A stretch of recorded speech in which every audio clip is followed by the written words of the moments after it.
విఘ్నేశ్వరుణ్ణి పొద్దున్నే ఒక్కసారి చూసి నమస్కారం చేస్తే చాలు. అది లోకంలో ఎక్కడా లేని విశేషం. ఒక్కసారి ఆయన ముఖం వంక చూసి నమస్కారం చేసి 16 నామములు ఉన్న శ్లోకం చెప్పి బయటికి విడితే చాలు, విజయం సిద్ధిస్తుంది అని. రెండవది ఆయన యొక్క అపారమైన కరుణ. ఇంకా అంతా ఇంత కరుణ కాదు విఘ్నేశ్వరుడిది.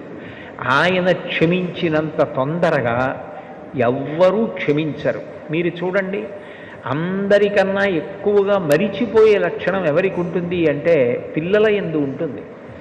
మీరు పిల్లలు అనేటప్పటికీ ఒక విషయం జ్ఞాపకానికి తెచ్చుకోవచ్చు. పెద్దవాళ్ళు ఏదైనా తింటున్నారనుకోండి, ఎవరో పెద్దలు వచ్చారు ఇంటికి, ఇంట్లో భోజనమో ఫలహారమో చేస్తున్న పెద్ద ఆయన ఆ పళ్ళెం పట్టుకునో లేకపోతే చేతిలో ఏ ఉండ్రాయో కుడుమో పట్టుకుని తింటూ వీధిలోకి వెళ్ళి స్వాగతం పలకడం, ఆ పళ్ళెం లోపల పెట్టి తాను పెడతాడు.